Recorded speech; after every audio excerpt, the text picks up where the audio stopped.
Gracias, buenos días, ¿cómo están todos? Fuerte, fuerte, ¿cómo están todos? Ok, un aplauso a todos los que llegaron temprano, que madrugaron para estar aquí a tiempo, un aplauso a todos, muy bien. ¿Quién conoce Padre Rico, Padre Pobre? ¿Quién lo ha leído? Levante la mano, perfecto. ¿Quién no lo ha leído? Ok, anótenlo, es un libro que les recomiendo muchísimo que lean. La razón por la que estoy haciendo preguntas es por esto.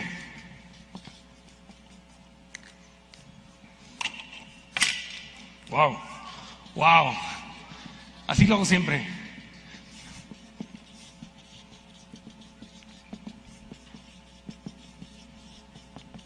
¿Qué dice aquí?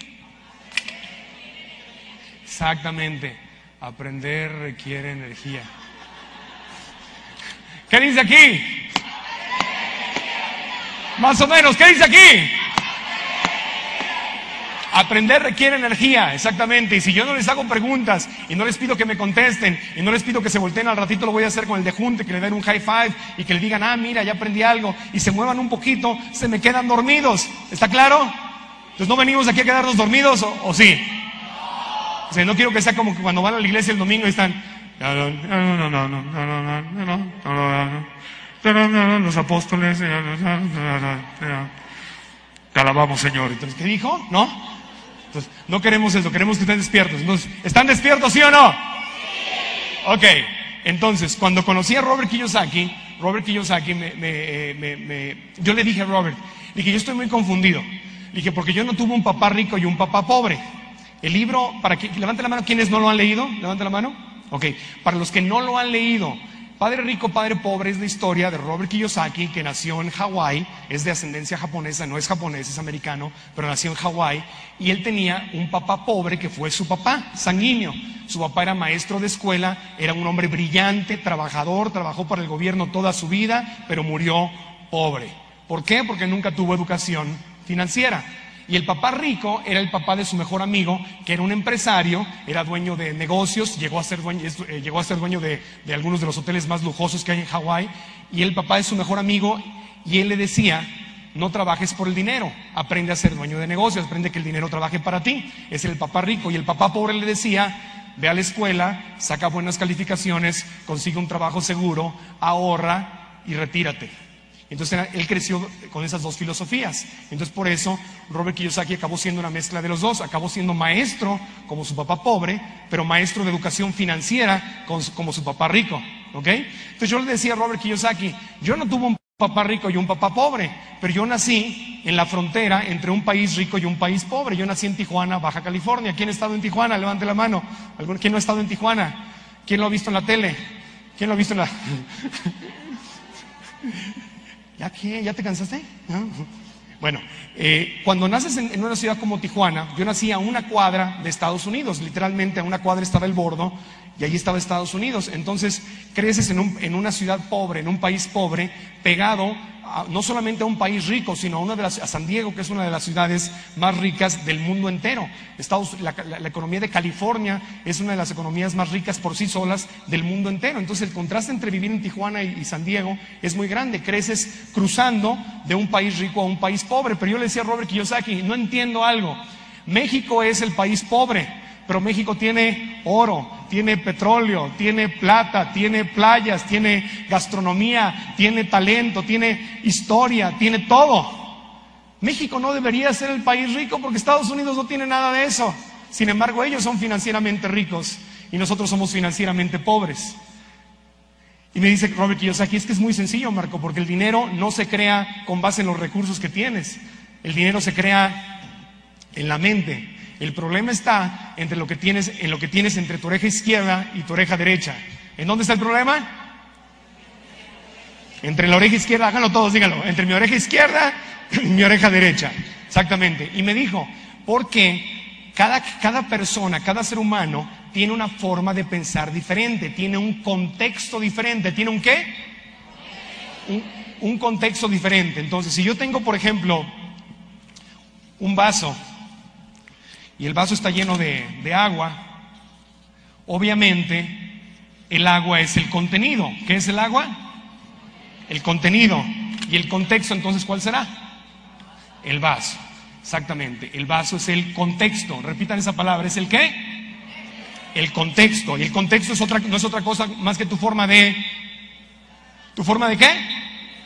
Los necesito despiertos, si no me ayudan, no, se van a dormir. ¿Tu forma de qué?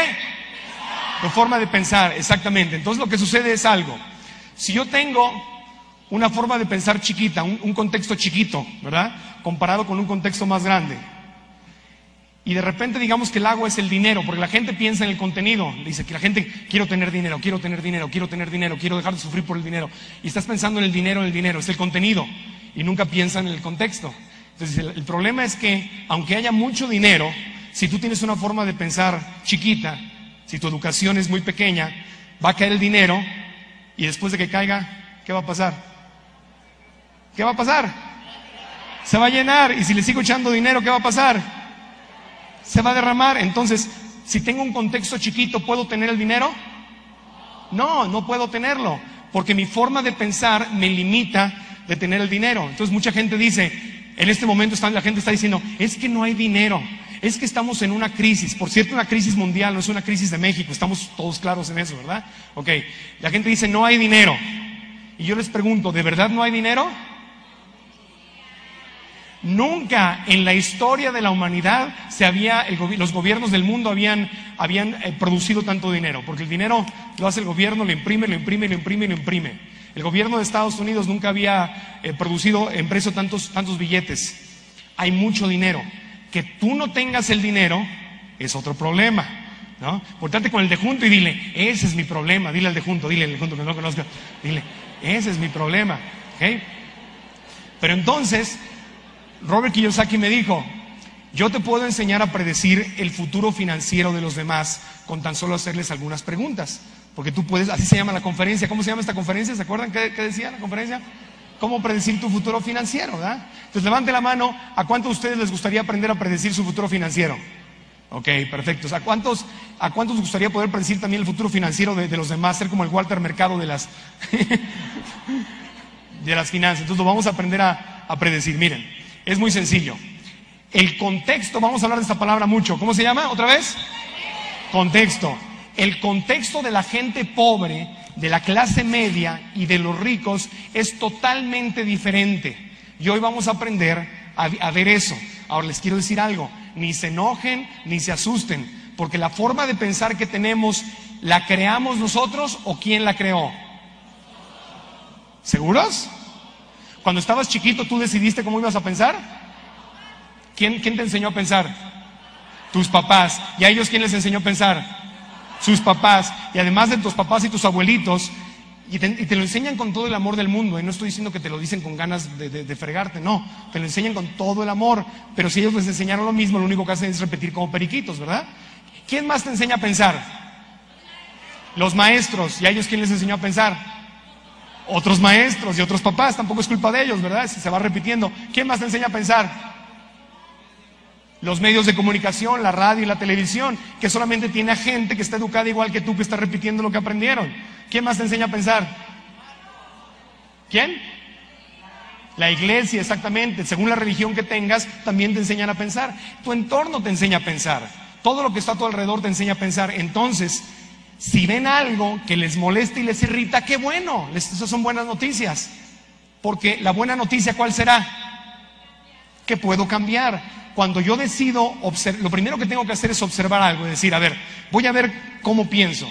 Si puedo si estoy aquí en medio del problema y no me puedo observar desde afuera, ¿puedo cambiar? No, lo primero que tengo que hacer es dar un paso hacia afuera y observarme. Y una vez que me observo, digo, mira, qué interesante, así me enseñaron a pensar, ahora yo voy a decidir pensar de otra manera. Y yo puedo cambiar mi forma de pensar y ahí es cuando va a cambiar tu vida. Entonces, pues si ven algo aquí que les irrita, no se preocupen, no se enojen, o si se enojan digan, ok, está bien, simplemente voy a cambiar. Porque los pobres tienen una forma muy específica de pensar. Vamos a conocer cómo piensan los pobres. ¿Están listos? ¿Sí? Bueno, los pobres tienen una fórmula. ¿Cuál creen que sea la fórmula de los pobres? Los pobres creen que el día que cambie quién, mi vida va a cambiar, mi país va a cambiar. El día que... ¿Quién tiene la culpa? El gobierno. ¿Se fijan que bien se la saben? Ok. Los pobres dicen, la responsabilidad de que cambie México es del gobierno. Y la responsabilidad de que el día que yo me retire todo esté bien es del Seguro Social, porque el gobierno es el responsable. Y si eres pobre, así te enseñan a pensar. ¿Ok? Ahora, la gente pobre también dice, si la responsabilidad de mantenerme, además del gobierno, el que me tiene que mantener es ¿quién? Mi familia, exactamente. Mi papá, mi mamá, o te dicen, cuando te cases ten muchos hijos para que cuando seas grande, ¿quién te mantenga?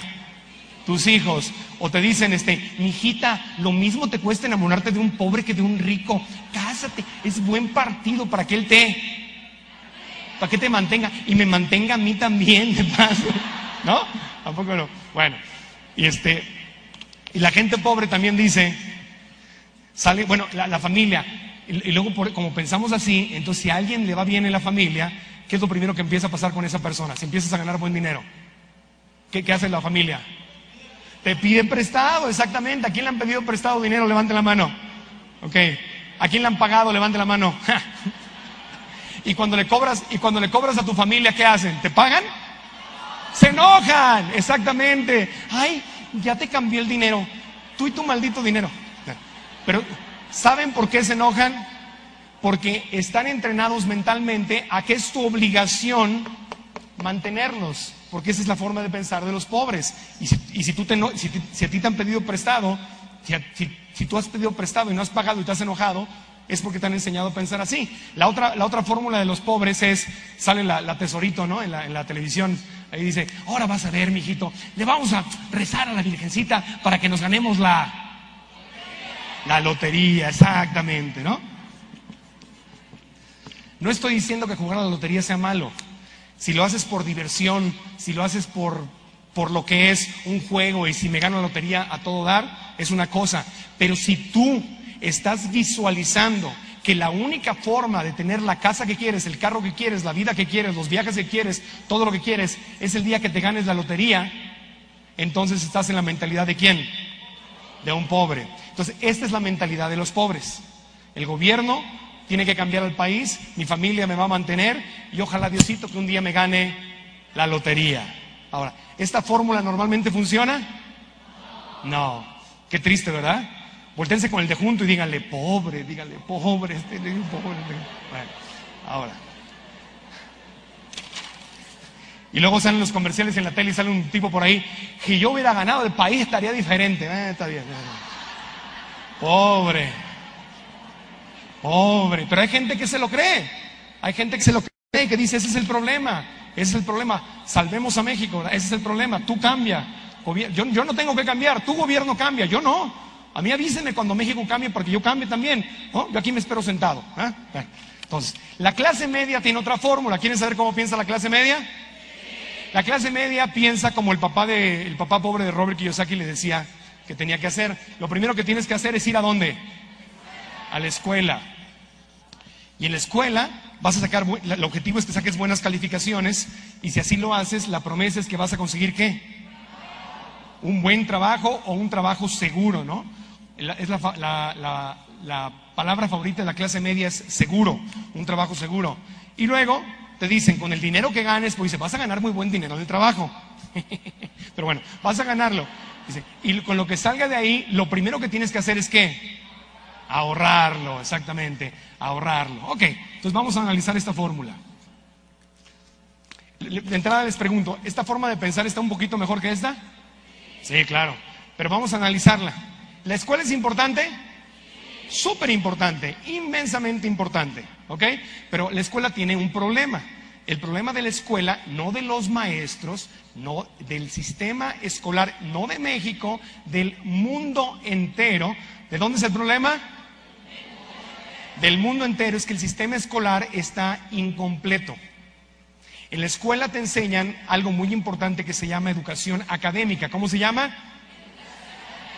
Importantísimo. Leer, escribir, matemáticas, física, química, el 16 de septiembre, bla, bla, bla, todas las fechas, todo eso es información académica. ¿Es importante? Obviamente que es muy importante. Pero luego también te enseñan otra educación que también es muy importante, que se llama educación profesional. ¿Cómo se llama esa otra educación? Porque la promesa es que tengas un trabajo ¿qué? Seguro. Entonces te enseñan una profesión. Ahora, el juego del dinero Robert Kiyosaki nos dice que lo puedes hacer desde 4 lugares, que este es el cuadrante del flujo